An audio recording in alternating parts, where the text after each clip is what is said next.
오늘 우리에게 주시는 하나님 말씀은 열왕기하 12장 9절에서 21절 말씀입니다. 제사장 여호야다가 한 궤를 가져다가 그것의 뚜껑에 구멍을 뚫어 여호와의 전문어기 오른쪽 곧 제단 옆에 두매 여호와의 성전에 가져오는 모든 은을 다 문을 지키는 제사장들이 그 궤에 넣더라.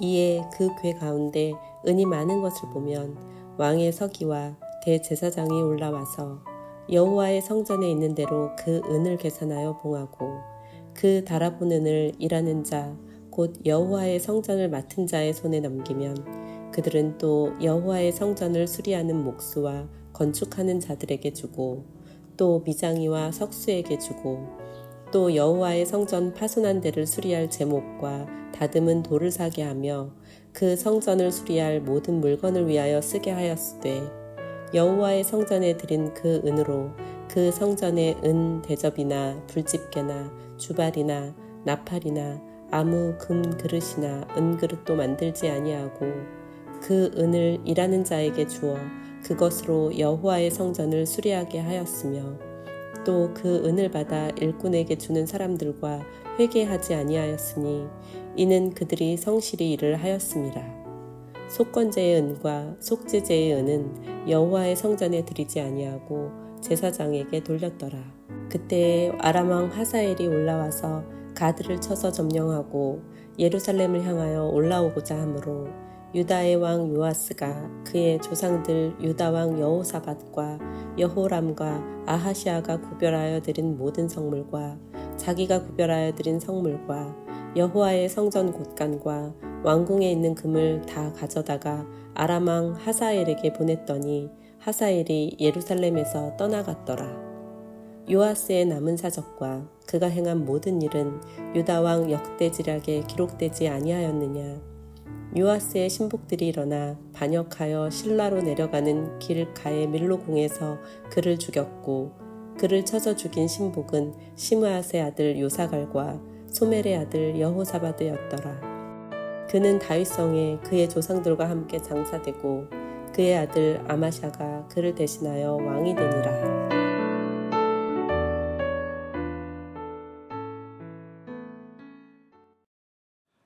남유다의 요아스 왕은 어릴 적 태우인 할머니가 왕자의 눈이 멀어서 모든 손주들을 죽이려 할 때 유일하게 살아남은 왕자였습니다. 그를 살려서 숨겨진 인물이 있는데 바로 남유다의 대제사장 여호야다였습니다. 그는 아기 왕자 요아스를 1살 때부터 7살이 될 때까지 6년 동안 대제사장으로서 자신이 관할하에 있는 성전에서 안전하게 숨겨서 키웠던 것입니다. 그러므로 요아스는 유아 시절을 성전에서 보내면서 이 성전의 중요성을 누구보다 잘 알고 있는 왕자였습니다. 하나님의 백성이 회복될 수 있는 길은 하나님께 예배드리는 성전에 있다는 것을 말입니다. 그래서 그는 왕이 되고 국가적인 사업을 시작하게 되는데 바로 솔로몬이 성전을 세우고 나서 100년이 지난 이 낡은 성전을 보수하는 일이었습니다. 그래서 자신을 키워준 대제사장인 여호야다에게 이 일을 맡긴 것입니다. 그런데 요아스가 왕이 된 지 23년이 지나고서도 성전 보수가 전혀 진척을 보이지 않는 것이었습니다. 위에 있는 열왕기하 12장 6절을 여러분께 읽어드립니다. 요아스 왕 제23년에 이르도록 제사장들이 성전의 파손한 데를 수리하지 아니하였는지라. 그러자 왕은 이렇게 대제사장과 제사장들에게 일을 맡겨 놓아서는 절대로 성전 보수가 실패로 끝나게 될 것이다 라는 것을 내다보고 철저하게 행정 시스템을 구축하기 시작합니다. 먼저 재정의 투명성을 확보했습니다. 대제사장 여호야다에게 헌금 수납 창구를 일원화하도록 명령한 것입니다. 그때부터 왕의 서기와 그리고 대제사장이 함께 입회한 자리 하에서 헌금을 열어서 금액을 확인하며 수납했습니다. 오늘 본문의 저절인 열왕기하 12장 9절과 10절입니다. 제사장 여호야다가 한 궤를 가져다가 그것의 뚜껑에 구멍을 뚫어 여호와의 전문 어기 오른쪽 곧 제단 옆에 두매 여호와의 성전에 가져오는 모든 은을 다 문을 지키는 제사장들이 그 궤에 넣더라. 이에 그 궤 가운데 은이 많은 것을 보면 왕의 서기와 대제사장이 올라와서 여호와의 성전에 있는 대로 그 은을 계산하여 봉하고, 이전에는 헌금에 들어오는 창구가 통일되지 않아서 제사장들마다 각자 헌금을 받아왔습니다. 그러자 각 제사장들은 자기의 판단에 의해서 먼저 급한 일에 재정을 사용했던 것입니다. 그러다 보니까 성전 보수와 같이 당장 이번 달에 시급한 일은 아니지만 머지않은 때에 반드시 완성해야 될 이 중요한 일을 계속 우선순위에서 밀리게 된 것입니다. 그런데 이제는 헌금 창구를 일원화함으로 총 수입을 제사장과 국가의 관원이 공동으로 확인하게 하고, 그리고 지출도 일원화해서 재정 담당자가 각각의 공사에 필요한 재원을 지출함으로써 어디에 얼마만큼 재정이 사용되는지를 일목요연하게 나타나게 만들었습니다. 11절과 12절입니다. 그 달아온 은을 일하는 자, 곧 여호와의 성전을 맡은 자의 손에 넘기면 그들은 또 여호와의 성전을 수리하는 목수와 건축하는 자들에게 주고, 또 미장이와 석수에게 주고, 또 여호와의 성전 파손한 데를 수리할 제목과 다듬은 돌을 사게 하며 그 성전을 수리할 모든 물건을 위하여 쓰게 하였으되, 그렇게 해서 들어온 재정 가운데 성전 수리를 위해 들어온 은에 대해서는 성전 수리를 위해서만 쓰고 다른 용도로 쓰지 않도록 한 것입니다. 13절을 보겠습니다.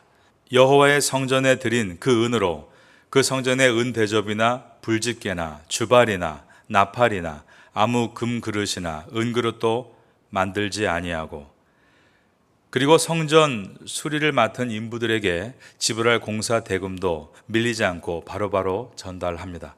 14절입니다.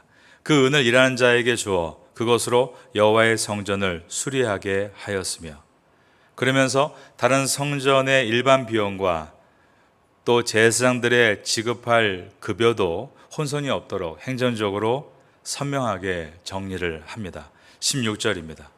속건제의 은과 속죄제의 은은 여호와의 성전에 드리지 아니하고 제사장에게 돌렸더라. 이렇게 행정 시스템을 정리하고 투명하게 만들어 놓은 것입니다. 아까 본 대로 헌금통을 개방할 때 대제사장과 왕의 서기관이 함께 참관을 했습니다. 그리고 나서 이 헌금이 무엇을 위한 헌금인가 목적대로 정확하게 흘려보내자 일하는 사람들 사이에서 신뢰가 생기기를 시작했습니다. 그러므로 15절은 이렇게 기록되어 있습니다.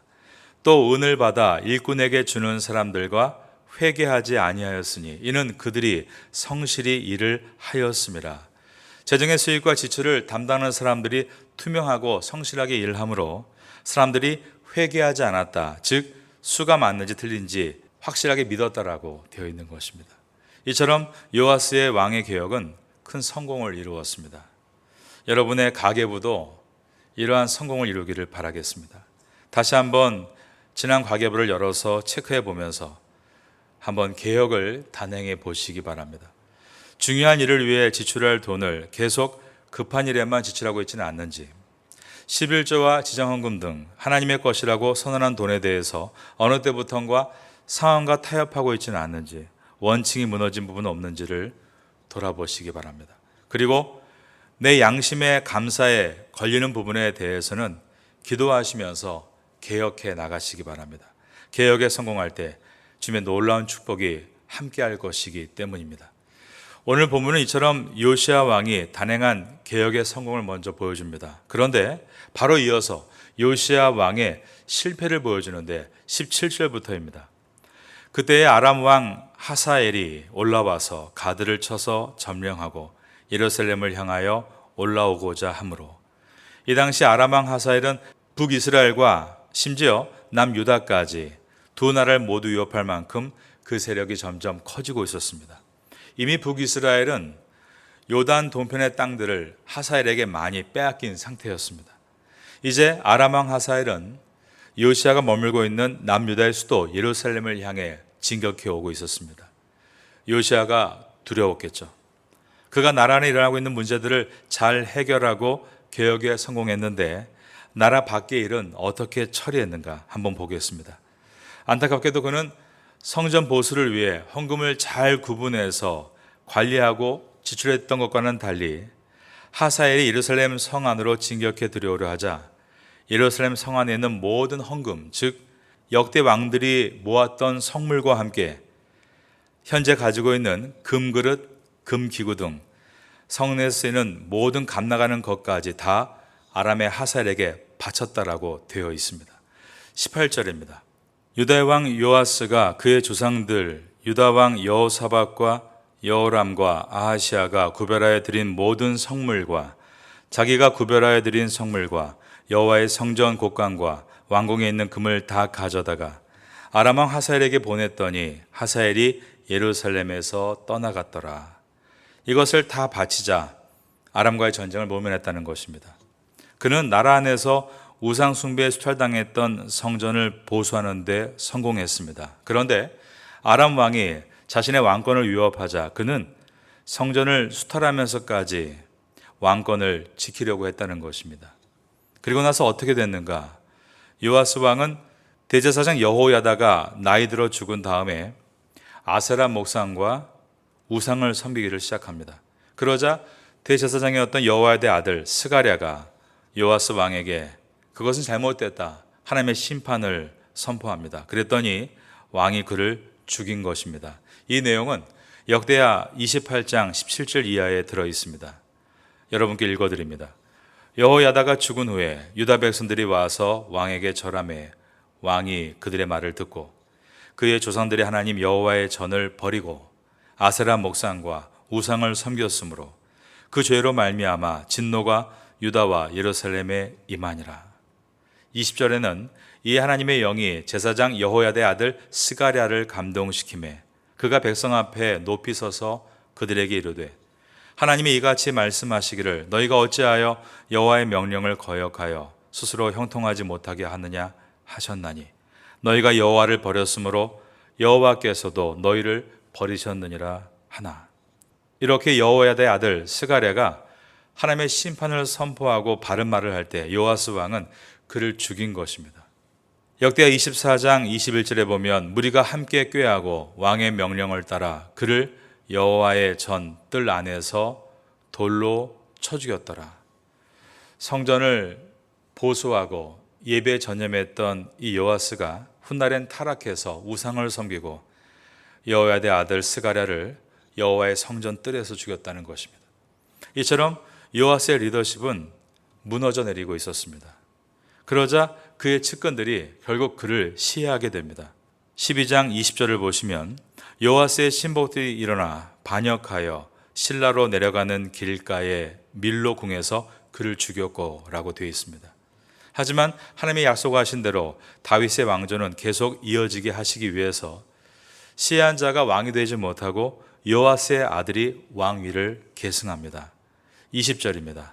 다윗 후손이 요아스의 왕이 무너졌음에도 불구하고 다윗의 왕조가 무너지지 않고 계속 이어지고 있는 것을 통해서 세상의 모든 것을 지켜보시고 다스리시는 분이 하나님이신 것을 보게 됩니다. 그리고 다윗의 후손으로 이 땅에 오실 구원자 예수님을 보낸다. 이 약속은 반드시 성취되게 되는데 이것이 바로 우리가 알고 있는 마태복음 1장의 선포입니다.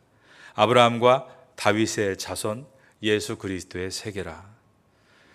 1장 17절에는 그런즉 모든 대수가 아브라함부터 다윗까지 14대요.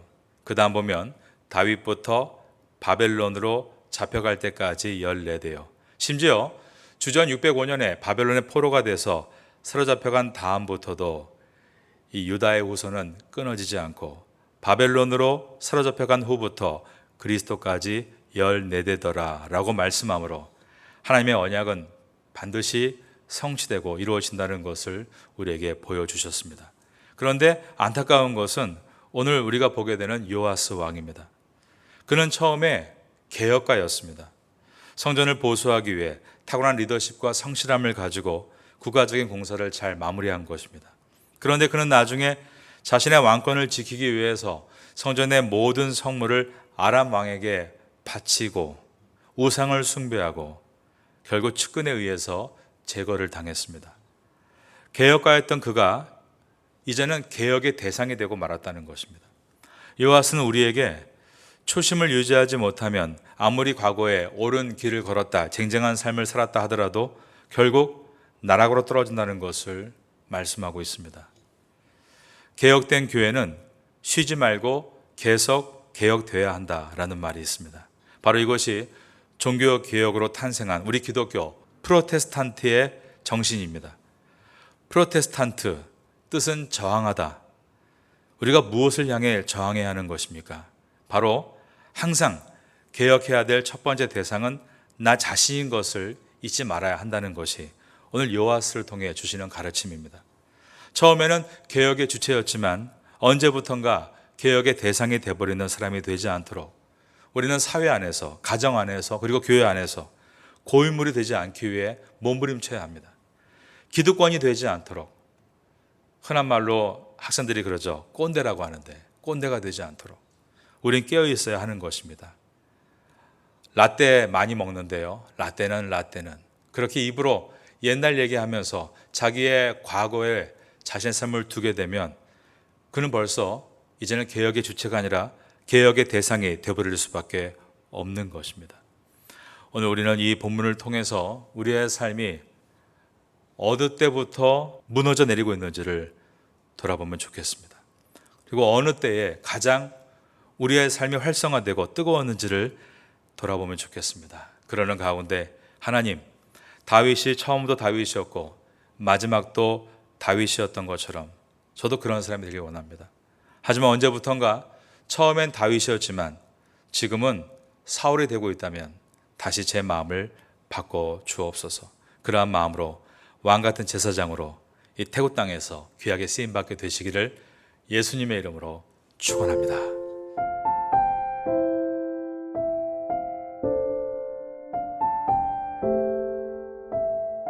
지금은 함께 기도하는 시간입니다. 7월의 공동 기도 제목은 첫째, 모든 성도가 생명의 삶 열왕기와 말씀을 통해 말씀으로 충만하게 하소서. 둘째, 말씀을 바탕으로 기도에 힘쓰게 하소서. 셋째, 하루에 30분 기도할 수 있는 은혜를 주소서. 넷째, 말씀과 기도로 신앙의 기초를 튼튼히 세워주소서.